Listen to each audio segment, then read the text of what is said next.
Well, hello everyone, and you join us here today to go watch shopping, as Tom and I are often want to do, with our imaginary money. So we've got 5 different Rolexes that we're looking at.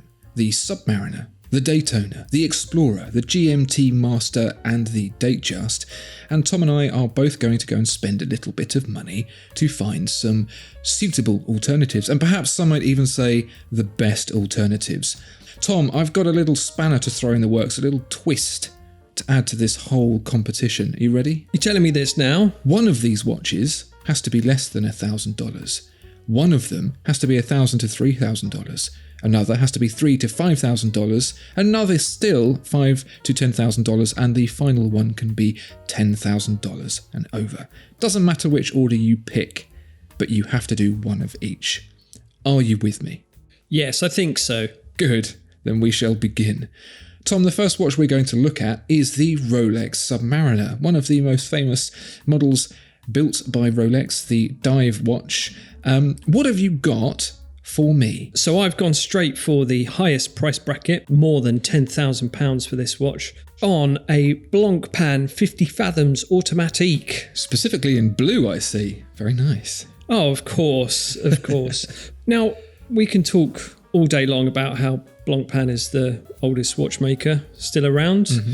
We can talk about how they're coming up to nearly 300 years in business. We can talk about how this particular model is, 70 years in the making. The saga of the 50 Fathoms started in the 50s, with pioneering divers help shape and create this watch, and how this particular model is a nod towards that. I'd love to. Or we can just talk about how much the bezel looks like a fruit polo, which is the best thing about this watch. What flavour would it be? Wicked raspberry, I'm guessing. Blue flavour. Bubblegum. Blue blast. So yeah, it's a 45mm titanium watch, 300 metres of water resistance. It's got the caliber 1315 in there, which features the date and all the precision and elegance that would come with a Blancpain movement. £13,800. But, if you're going to go up against the Submariner, you've got to go big, haven't you? Quite literally, it is 45mm across, so it's not a small watch, but standard for a diver. With the heritage, with the looks, and with the tasty bezel, you're appeasing not just your head and your heart, but your stomach as well. So I think that's the first watch to do all three. I feel like you've made a really good choice there, and I didn't even know that they did it in blue. Trust you to be able to find that. In competition with you, Tom, I too have spent all the pennies. I've gone for the big price bucks category for the Submariner, and I have chosen the Rolex Submariner. What? Now, you might be thinking, well, that makes no sense because you're supposed to pick an alternative to it. And I think this does count because this is the Artisans de Genève Lefty project. This is a heavily modified Submariner. There's almost nothing really left going on that you might even recognise. It was made for tennis player John McEnroe. Now, I'm no tennis person. I have no idea about the tennis pitch. No. But what I do know is that tennis is a very, very harsh sport on watches. So this watch has been turned into a left-handed watch so it doesn't get smashed about by the tennis racket-wielding arm.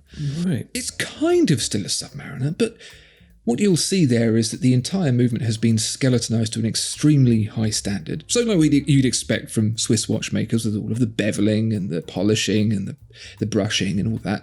There's a sapphire dial with a sapphire date window. All of that's been replaced. Like the bezel has been replaced with an aluminium brushed with painted inset markers. There is one slight issue with the watch. It does cost $40,000 and you have to supply your own Submariner. Yeah, that's quite a high bar of entry. Interesting. I mean, I love the idea of a Submariner that's been stripped down and rebuilt to John McEnroe's specs. That's going to be a serious watch. But I would say factory settings will get the out. The line must remain pure, Andrew. This is an abomination. I disagree. I think the world of customization is coming to the fore. If you've got this on, God, this is the ultimate, I've got the Submariner, and you know what? I cut it up into little pieces. We sprayed it grey. Interesting. Right, Tom. Daytona. How much did you spend and what did you pick? Right, I've gone right the way back down to the other end of the scale for this one, and I've only spent £400 on a Forzo Endura Timer Chronograph watch. Tell me about it. So Forzo is a proudly British company, but don't let that put you off, because this company follows in the British pioneering tradition of motorsport brilliance, with timepieces inspired by the colours and shapes that are all synonymous with motorised competition. I think they make a great impression with this watch, with its vintage panda dial, which is very Daytona-y, isn't it? It very much is. 316L steel case, with my favourite bits, the beveled edges on the lugs there. A sort of razor-sharp finish that catches the light there. Solid end links, 40 millimeters in diameter and 12.5 millimeters thick, so good proportions.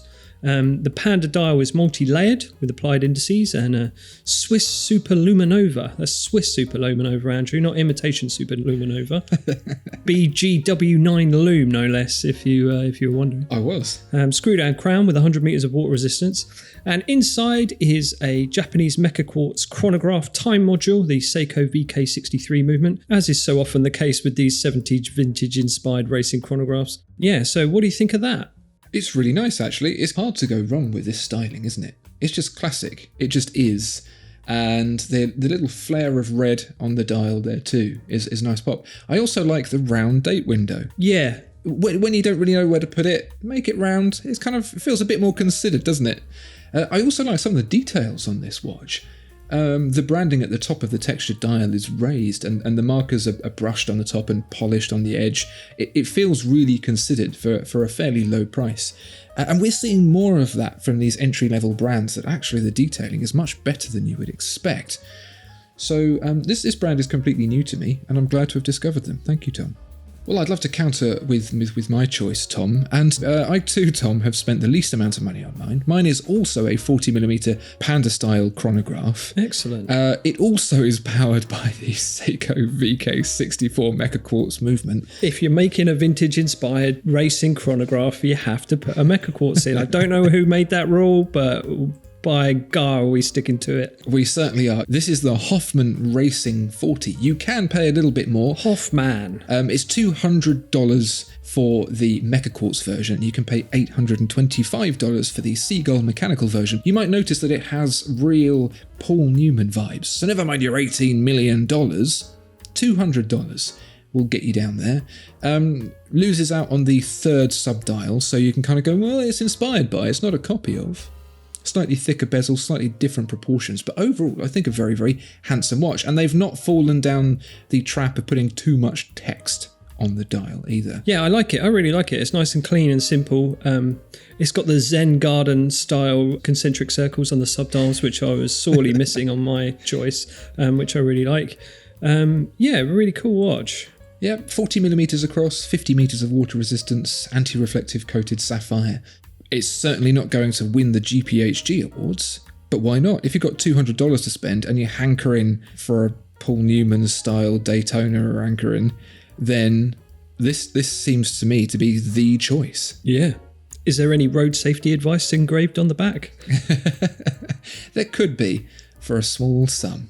Excellent. So, dear viewer and listener, why don't you let us know in the comments below how you think we're getting on so far? I think we're neck and neck, Tom. I'm going to say that, and I'm going to leave it there for now. Sounds fair. Because we're going to move on to the Explorer now. And I think the exploring is what sets the men apart from the boys, and I think this particular watch choice is going to do the same for our little competition. What do you have to share? I have gone for my Explorer alternative with a IWC Pilot's Watch Automatic Spitfire. You may say this is a pilot's watch and not really a Explorer field type watch, but I will, Tom, this is a pilot's watch. Okay, all right. Well, I think it's a good alternative to the Explorer because, as they say, the Spitfire is the Everest of flying, and Everest is a mountain that many have explored. Sorry, are you quoting someone in particular? Or? I don't know who said that, but it's definitely out there. Well, I always think that when you go into any subject, the Everest of any subject is always interesting.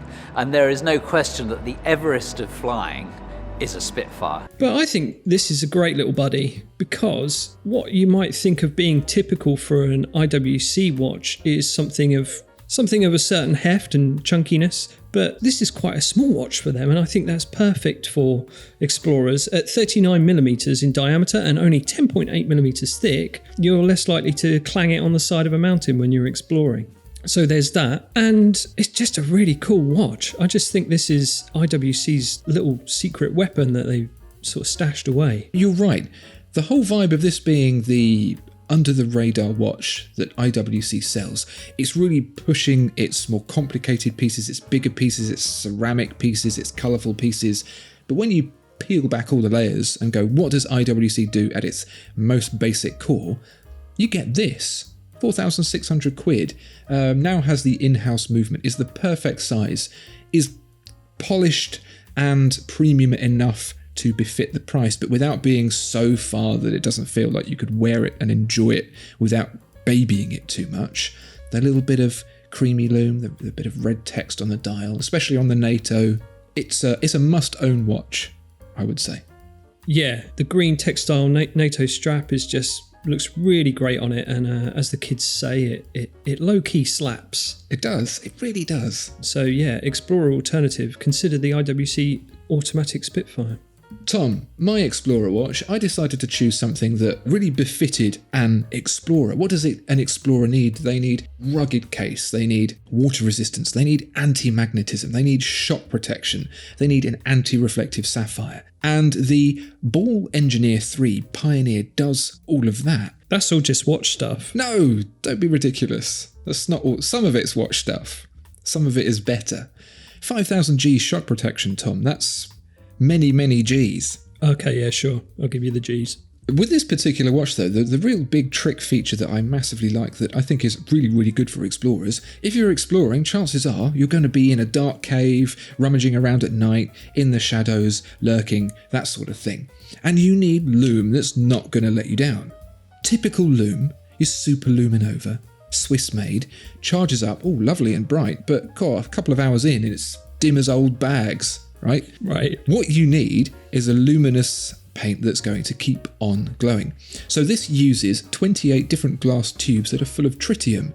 Yes, tritium, the radioactive material. But it's fine because this is the special kind of radioactive material that isn't going to kill you like the old stuff did. So you're all good. Could you maybe even consume a vial if you're stuck in a tricky situation and you need some sustenance? Ball don't expressly say not to, but I think my gut feeling is that probably not. Sure. But perhaps, if you needed to, you could break the watch apart and hold one of them out above your head as a small beacon. One of the lesser used numerals like 4 or 11. Exactly. So one thing I will state is that if you intend to go on an expedition for more than 12 and a half years, you will encounter the half-life of tritium, which is that same duration, and the brightness of the lume will have halved by that point.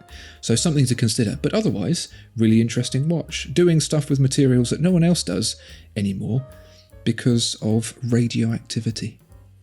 Cool. Yeah, that's a good choice. We're now moving on to the Gmt Master portion of this segment. So Tom, which Gmt watch did you pick and what price did you spend? So I went for the 5 to 10 bracket, and on the very lower end of the 5 to 10 bracket, so this is a £5,360 watch, and what Rolex alternative video would be complete without a Grand Seiko? So I've chosen the Hotoka Peaks Spring Drive GMT. So it's steel, it's 44mm, it's got a black and white sapphire bezel and a 24-hour GMT hand, which is very important when you're looking for a GMT watch.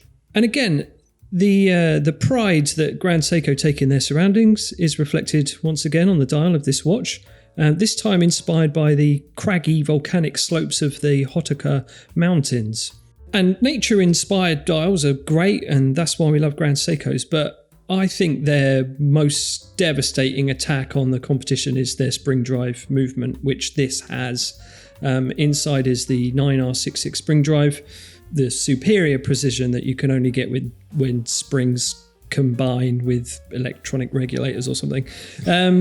So yeah. And it's such a cool watch. You got a black and white popping bezel there with the sapphire crystal that goes all the way across, and you've got that very familiar angular brushed and polished Grand Seiko case, And yeah, the dial is got a lovely texture on it as well. And what Grand Seiko would be complete without a power reserve, so you know what's going on when you need to wind it again or whatever. Yeah, I love this watch. I think it's great.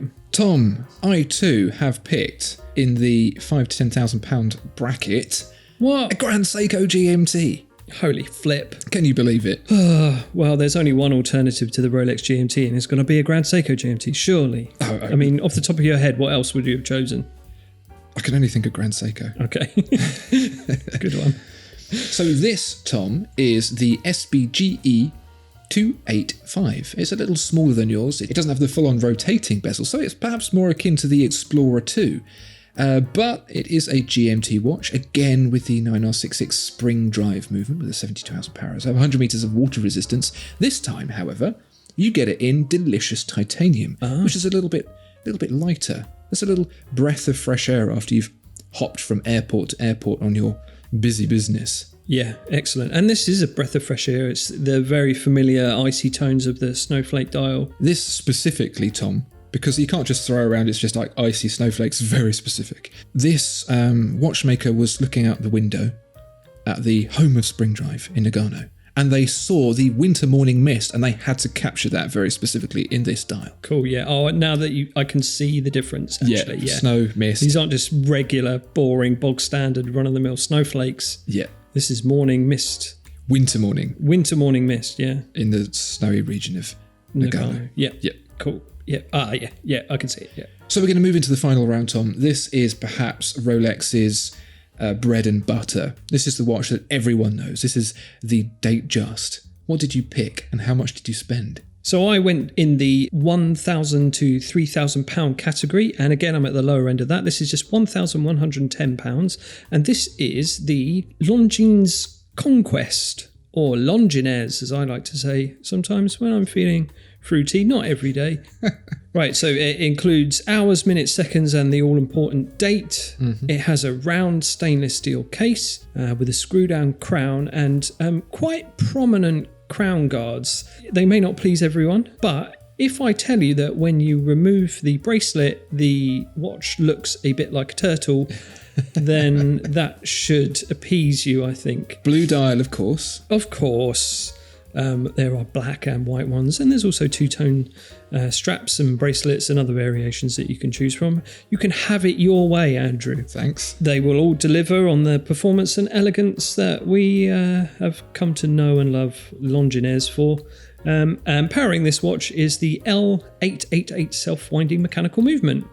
I think this is steel, this watch. This will do you right in almost any situation. Well, there you go. Longines, considering every aspect and every person for the ultimate watch, I think, for the aspiring Swiss watch owner. That is, until I show you this, Tom, because I have spent, for my $3,000 to $5,000 range, this is the Tudor style. Have you ever heard of this before? I haven't. Do you mean Black Bay? What better Rolex alternative is there than Tudor, the Rolex alternative that Rolex made? Sure. This one, it's giving you all of that kind of old man Date Just vibes. You've got steel and gold, that champagne dial. You've got diamonds on the dial, and you've got the little notchy fluted bezel. This watch, Tom, comes in a whole range of sizes. I've chosen 38. The movement is either an ETA or Solita base. I believe it is a bit of a roll of the dice as to which you get, but they're all Swiss. They all tick. They all do the job. And you wearing this will most likely confuse people into thinking that you're wearing a Rolex Date Just. Excellent. Yeah, cool. I would say buy it now before it's cut from the line. Yeah, it's imminent. I've got a feeling. Good find. So there you go, dear viewer and listener. 5 different Rolexes, 10 different alternatives, a bunch of different budgets. What more could you possibly ask for? This is certainly the kind of video that you would subscribe to a channel for, so please do that. Once you are subscribing, why don't you let us know whether you think Tom or I won with our choices? I think it's very close, Tom. I think you are improving, and I need to up my game in future. Yeah, I'm starting to remember watches and what they look like and how they can be compared to Rolex, which I think is a vital skill to have in the Watch YouTube game. Well, there you go. Thank you so much for listening, everyone. We'll see you next time. Goodbye. Bye-bye.